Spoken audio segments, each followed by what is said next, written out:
So we are in the church season of Epiphany.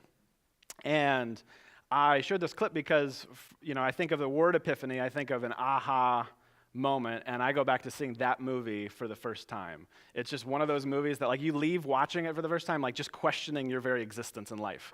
And it changes the way that you see, and it just sticks with it. You can't unsee it.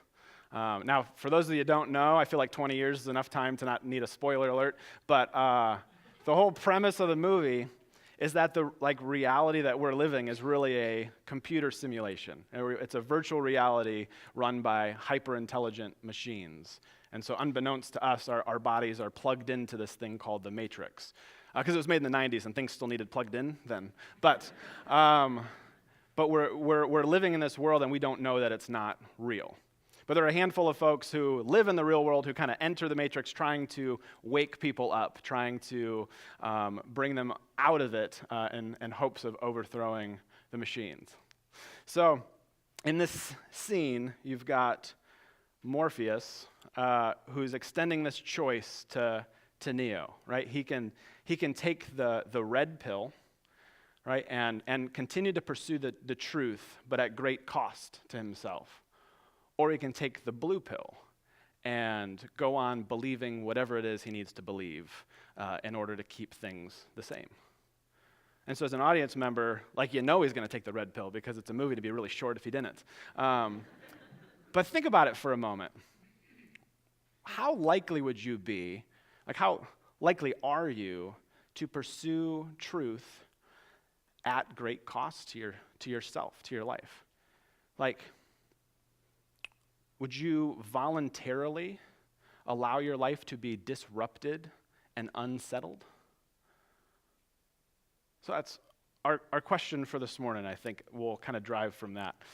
So as I said, we're in the church season of Epiphany, which is all about, Jesus was born at Christmas, and he reveals what God is like, and so we explore the life of Jesus and say, what is this God that Jesus reveals? And that's sort of what the season of Epiphany is. But Today actually marks a celebration of the Epiphany. It's a church that's on the same Sunday every single year, and it is the celebration of Jesus' ministry and mission extending to all people, beyond just the people of Israel, to all people. And that's commemorated with the story of the wise men in Matthew 2. And that's actually our text for today. Now, for those of you who don't know, the story of the wise men, it's only found in the book of Matthew. And Matthew was a gospel writer, and he was writing primarily to Jewish Christians. And so in including this story right at the very beginning, he's sort of offering them a choice. He's challenging their very worldview and sort of making this case of Jesus' ministry being for all people. And we know from the book of Acts that having Jewish Christians and Gentile Christians on equal footing, that was a tough pill for the Jewish Christians to swallow. Pun intended, by the way. And so this story to an early reader would have been controversial and unsettling, disruptive. The problem for us is that this isn't really a problem for us. We don't really have a problem with Gentile Christians being a part of, Jesus' ministry, because I would say the vast majority of us are Gentile Christians here. So we've benefited from that. And yet, we still have this season, and we still have this day where, if not throughout the year, at least on this day, we can be reminded of how expansive Jesus' mission and ministry was. And we can have our views challenged, pushed forward a little bit. And I would make the suggestion that this very text of the wise men can do that if we allow it. It can be that way if we allow it. So let's take a look at it this morning. So the text is found in Matthew chapter 2, and starts out saying this: Jesus was born in Bethlehem in Judea during the reign of King Herod. About that time, some wise men from eastern lands arrived in Jerusalem asking, 'Where is the newborn King of the Jews? We saw his star as it rose, and we have come to worship him.'" So the story of like the Magi or the wise men, like that seems pretty familiar to us, probably because we put them in like nativity scenes all over the place. But we know surprisingly little about them. They're only found in this passage. We don't know how many there were. All right, we know that there were 3 gifts, but it just says some wise men. All right, we don't know their names. We don't know if they were kings or if they were religious priests of like an Eastern religion. We don't know if they converted to Judaism and if they went back to their lands to evangelize people. We don't know hardly anything about them, really, and Matthew doesn't seem to care. What Matthew, the author, seems to care about is how they respond to the birth of Jesus compared to how the people of Israel respond to the birth of Jesus. So if you read the next verse here, chapter 3 says that they ask King Herod. It says, "King Herod was deeply disturbed when he heard this." Deeply disturbed. So you've got a group of, Eastern foreigners traveling hundreds or thousands of miles to come worship this newborn king, and you have someone in Israel who is disturbed by this very news. And at least for Herod's sake, it probably makes sense, right? He was king of the Jews himself, so any new king being born would be a threat to his power, his wealth, his legacy. So it makes sense that he might be disturbed. But notice the rest of this verse. It says, "As was everyone in Jerusalem." Now, why would that be the case? Why would the people of Jerusalem be deeply disturbed by the news of Jesus coming? Makes sense for King Herod. So to get that answer, let's just take a look real quick at the history of Jerusalem and a little bit about Herod. So Jerusalem was a city where there wasn't much of a city. King David, back in the Old Testament, King David really kind of put it on the map. And then his son Solomon made it this just spectacular place. He built this temple, he built this palace. They had foreign leaders coming from other nations to just come see this city. They were in awe of it. It put them on the map like no one else did. But Israel's history from that time is very rocky. They find themselves under foreign oppression. They get sent into exile. The temple gets destroyed. They're eventually allowed to go back to Jerusalem and even to rebuild the temple, but it never really gets off to the ground. It never really is back at that state of, splendor and glory like it was. And so one of the expectations of the Messiah was that would be the case, right? The prosperity of Jerusalem was kind of a symbol, right, of God's favor on his chosen people. So that was one of the expectations. Now, enter King Herod into the story. So Rome overtook and then oversaw Israel at this time. So they were the empire in charge. And their typical practice was to allow nations to keep their cultural practices and to keep their religious beliefs and religious practices intact, as long as they were loyal to Rome. And so they would install a leader who was faithful to Rome, but also had some type of local connections. And in this case, that was Herod the Great. And if you learn a little bit about his life and career and history, it sort of reads like a season of House of Cards. He was very politically savvy. He would side with one political party for a while and then jump ship to the other one when it looked like the other one would win. And so he sort of finds a way to keep himself in power of this area, and eventually becomes governor and king of Judea, Galilee, and around there. And he was also kind of a brutal leader. He was a brutal leader. He murdered family members in order to keep his power. He ruled with very strict kind of discipline and practices. And yet, he was a very gifted builder. And he built his palace in Jerusalem. He restored part of the temple. He built monuments and an amphitheater and bridges. And he made the city of Jerusalem, kind of as close to the time of Solomon as any leader had done since. So it was really a spectacle to see. To get a glimpse of this, if you look at Mark chapter 13, Jesus and his disciples are in Jerusalem, and they're leaving the temple. And it said, as Jesus was leaving the temple that day, one of his disciples said, "Teacher, look at these magnificent buildings. Look at the impressive stones on the walls." Right? That these probably young rural Galilean fishermen, this is like seeing Times Square. You are in awe of, human ingenuity and accomplishment.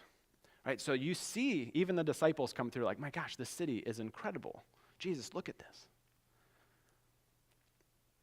So, Jesus is born, and the news of Jesus spreads, and everyone in Jerusalem is deeply disturbed by it.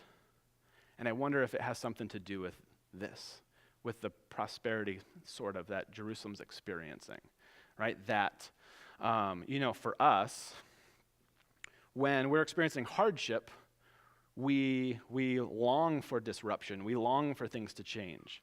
Right? When we are comfortable, we reject it. We don't want that change to happen.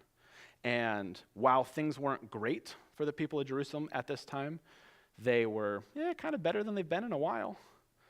And so this news of a new king, that this could change everything in the city, and the people kind of probably liked where it was. And so in reality, they were expecting a Messiah to come, but they're wanting Messiah to come that was going to do what they expected. And so in reality, they were hoping more for Herod than they actually were for Jesus. A few years ago, more than that, but a while ago, a bunch of friends and I, we went to see Brian Regan at the Stranahan Theater. He's a stand-up comedian. We were obsessed with him when I was in college. I had one of his albums, I think, completely memorized start to finish. And so I remember we go see him at the Strand, and he flies in and does his show. And I don't really remember anything about his show. I think I laughed a little bit, but I remember at the end, we're all cheering for an encore, and he comes back out, and we're yelling out old jokes of his to do, do the Fig Newtons, the yellow one's the sun. And I'll never forget this. He comes back out on stage and was like, seriously? You paid money for me to come here to put on a show, and you just want me to say the things that you've already heard and memorized before? It's the idea of comedy is to be surprised. It's to hear something unexpected, right? But you're just going to say all the punchlines to my jokes as they're coming out. Is that really what you want? And we're like, yeah. So he was a good sport, so he does it. We repeat everything with him, and we cheer like idiots. But I love the fact that he called us out. I love the fact that he called us out, and he said, you don't actually want to see me, right? You just want to hear me do what's familiar. You just want me to come and do what you were expecting, what you've liked, that you've heard before. But you don't actually want to see and hear me. I think there was something kind of similar to that with the people of Jerusalem in early Israel, that they were expecting something, but they wanted what was familiar. The author N.T. Wright, in the book Simply Jesus, says it this way. He says, they were looking for a singer to sing a song they had been humming for a long time, but he was a composer, bringing them a new song to which the old songs they knew would form, at best, the background music. I wonder if we're not kind of like this today with God ourselves. That, the gospel writer from the book of John, in the beginning he says that in Jesus the Word became flesh and made his dwelling among us. And yet I think for many Christians, we would prefer he was back to just being words. Right? Because words are predictable. They're static. I can choose to read them or I can ignore them. I can take them out of context. I can make them say whatever it is I want them to say. Right? There's a sense of control that comes from these words. But a person's a little more unpredictable. right? As people, we change, we evolve, we grow. Right? That's why in any long-term relationship, like especially marriages, that's why communication is so important. It's because we change and we grow over time. And if you don't communicate along the way, right, at some point, you're going to look at the person that you're with and say, gosh, I don't really know you. I mean, how many times do we use that phrase or we hear that phrase like, oh, that's not the person I married? Of course it's not. You don't want it to be the person you married, right? Because you've grown as well. You've just missed out on that process. You just missed out on that growth, right? So if we take even a relationship, if we take it from a snapshot, 1 year or a couple months or whatever, but we take a snapshot of our relationship and we just try to keep it in that place, you'll eventually drift apart because we change, we grow, we evolve, we're different as people. And that's a good thing as long as we are a part of the process together. And yet, how many times do we take, for us, an experience? Maybe it was the experience that really first kicked off your faith, or kind of started you on this journey. But we take these experiences and we sort of build a box around them, right? We find the scripture verses that back up what we felt we experienced, and we go to churches that say the things that we already know and like to hear, and we kind of build this box around God. And so, if we have another genuine encounter, we might not recognize him. He might be different than what we were expecting, like the people of Jerusalem, the people of Israel. They had these certain expectations that they had figured out that if think about this, if God was going to come, then he had to be like this. God had to be like this, like our expectation. So I think that alone causes them to sort of miss out on the experience. And I wonder if that's sort of the same for us today. So if the challenge for early Christians was to see Jesus' ministry including all people, what would be the challenge for us today? Right? We don't struggle with the Gentile Christian things because we're Gentile Christians. So what does this text speak to us? How are we challenged today? And I think it comes in probably a pretty unexpected place. In chapter 2:11, after the wise men show up, it says this: they entered the house and saw the child with his mother Mary, and they bowed down and worshiped him. Then they opened their treasure chests and gave him gifts of gold, frankincense, and myrrh.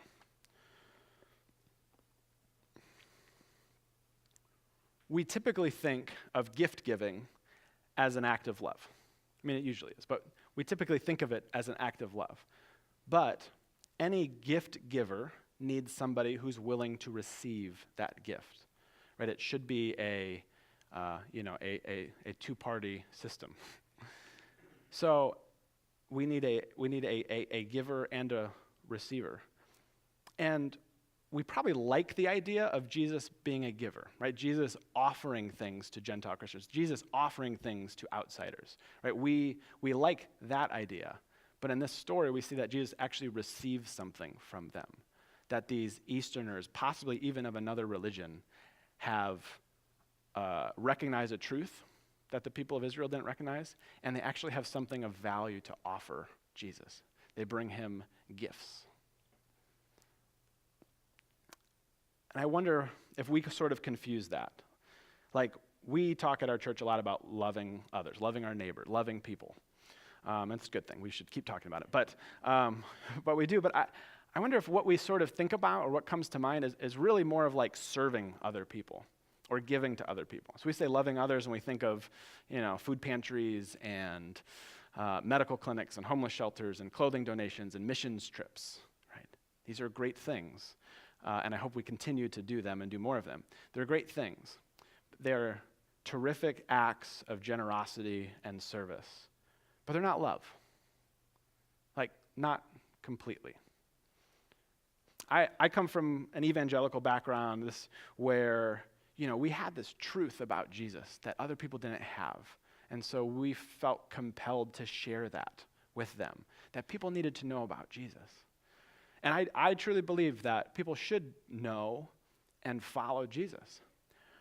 But that's also not love, at least not completely. That's one-sided. Right? Any relationship where you are only giving and never willing to receive is not love. And I think that the challenge for us in our culture, and maybe even just our context here, is to love our neighbors through service, yes, but also through receiving, through seeing that the people that we serve have something incredibly valued to offer us as well, and that we would be willing to love them in that way, not just giving, but in receiving. And I hope that we would be characterized by people as people like that, of a true definition of love. So let's tease this out for a second. What might that look like? So the wise men, the magi, they're from a different country, probably of a different religion. So what would it look like to get lunch? Share a meal. I talk about food a lot. Share a meal with folks of other religions, and just to learn from, to see their humanity, to see the gifts that they offer, right? To learn about mindfulness of Buddhism, or the discipline of Islam, or the faithfulness of Judaism, or the rationality of atheism, or the voice of nonviolent activists. And what would it look like to just to sit and show up willing to learn, willing to listen, willing to see? Or how about someone from like a different socioeconomic status, or someone without an economic status, like going up to Cherry Street Mission? They just, not too long ago, overhauled their kind of dining area to make it more welcoming and inviting and possible for folks to come share a meal with people experiencing homelessness. And I was talking to their volunteer coordinator, and they're usually pretty good at getting people. They get plenty of people to go serve in the kitchen. Okay, and behind the scenes, they have a really hard time getting people to come share a meal. So what might it look like to call up Cherry Street, go through the volunteer thing, but to show up, to wait in line like everybody else, to get a plate of food like everybody else, to sit at a table like everybody else, and to just be there as a person, seeing other people for their humanity, and to learn and to listen. And yes, you have something to offer, but so do they. Or how about Sunshine? I mentioned them earlier with the coffee, and we've done some stuff with them before. That seems to be kind of a demographic or an arena that we are pretty passionate about as a church. We've had really good turnout with things we've done so far. But let's think about this for a second. We know that we have stuff to offer. We know that we can serve in practical ways. But the challenge is for someone who needs 24/7 care to stay alive, that needs help for their medical care, for eating, for bathing, for clothing, for getting dressed, for someone that's nonverbal, someone that's wheelchair bound. Our culture would say they don't have anything to offer. They don't have anything of value. So sure, we can serve them, but I would challenge you this morning to say, if that's something you're interested in, call up Sunshine, volunteer, take someone on walks, and see how you can receive. See the glimpse of the divine in each person that you would be serving, and see what they have to offer you, right? Not just what you have to offer them. Similarly, you can call up a nursing home and find out someone that hasn't had any visitors in a long time, and strike up a conversation and show up just there to listen and to hear their story. Or maybe your actual neighbors. I live in Waterville here, so it's the suburbs, and I had 3 or 4 neighbors when we moved in. They're like, hey, if you need anything, just let me know. You need to borrow tools, just let me know, okay? If you need anything, let me know. We always say that. We don't actually mean it. They've never once asked me for something, and not just because I don't have nice stuff. But think about that for a second, though. Are we really willing to, it's a kind of a vulnerable state to be in. Are we really willing to ask our neighbors for something? Like the next time you needed, the proverbial cup of sugar, what would it seriously look like to go ask your neighbor for something rather than just running to the store and buying it? and to strike up a relationship from a posture of they have something to offer you. And that give and take, that back and forth is actually love.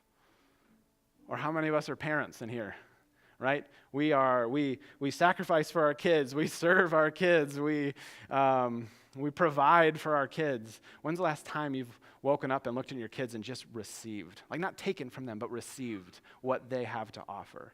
You've seen the glimpse of the image of God that they are reflecting back to you. What does that look like to see that relationship, which usually is one-sided, but we get to change our lens. We get to challenge our worldview. We get to look at things a little bit differently and say how blessed we are to get the chance to see God in this way through these people. And so, yes, the Epiphany is about the expansion of God's mission and ministry to all people, that the divine is for all people. But it is also the reality that all people offer a glimpse of the divine to us. And so are you willing to receive that this morning? My question for you is, who is it? Maybe they're in your life, or maybe it's someone that's not in your life and you need to take some steps to branch out a little bit. But who is it that you need to receive from? And how can God be revealed through them?